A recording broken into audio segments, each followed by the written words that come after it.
मोदी सरकार जब सत्ता में आई थी उस दौरान उसने देश की जीडीपी को 5 ट्रिलियन तक पहुंचाने का वादा किया था, लेकिन पिछले कुछ सालों में देश की अर्थव्यवस्था पटरी से उतरती जा रही है, जिसके चलते जीडीपी का 5 ट्रिलियन तक पहुंचना एक बड़ी चुनौती बन गया है, जिसको लेकर विपक्ष अक्सर मोदी सरकार पर हमलावर रहता है। इसी बीच देश की बदहाल स्थिति पर अब आरबीआई के पूर्व गवर्नर डी सुब्बा राव ने भी चिंता जाहिर की है। क्या बोले पूर्व गवर्नर, आइए देखते हैं। देश की अर्थव्यवस्था में पिछले कुछ सालों में सिर्फ गिरावट देखने को मिली है। विपक्ष इसका जिम्मेदार सरकार की गलत नीतियों और फैसलों को मानता है, लेकिन सरकार कोरोना महामारी का सहारा लेकर अपनी खामियों पर पर्दा डालने की कोशिश करती है और सरकार का इस तरह से अपनी कमियों पर पर्दा डालना आम जनता के लिए हानिकारक होता जा रहा है। ऐसे में अब देश की बदहाल स्थिति पर आरबीआई के पूर्व गवर्नर ने चिंता जाहिर की है। डी सुब्बा राव ने कहा कि चालू वित्त वर्ष की पहली तिमाही में अर्थव्यवस्था में बड़ी छलांग की उम्मीद थी, लेकिन आर्थिक वृद्धि दर का अनुमान से कम रहना निराशा और चिंताजनक है।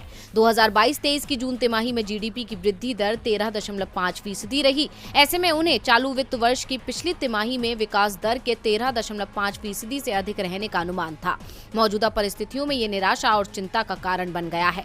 इतना ही नहीं, सुब्बा राव ने कहा, आगे की तिमाहियों में वृद्धि दर में और गिरावट की आशंका है। अल्पावधि में वृद्धि दर कमोडिटी की उच्च कीमतों, वैश्विक मंदी की आशंका, आरबीआई की सख्त मौद्रिक नीति और एक असमान मानसून से प्रभावित हो सकती है। असमान मानसून से फसल उत्पादन पर असर पड़ेगा। बता दें कि देश की अर्थव्यवस्था में लगातार गिरावट ही दर्ज हो रही है और विपक्ष लगातार सरकार को चेतावनी दे रहा है, लेकिन सरकार सुनकर भी अनसुना कर रही है, जिसका असर देश पर पड़ रहा है। बता दें कि पूर्व आरबीआई गवर्नर का ये बयान पिछले दिनों मूडीज और एसबीआई की रिपोर्ट आने के बाद आया है, जिसमें 2022 के लिए भारत की आर्थिक वृद्धि का अनुमान घटाकर 7.7% कर दिया गया था।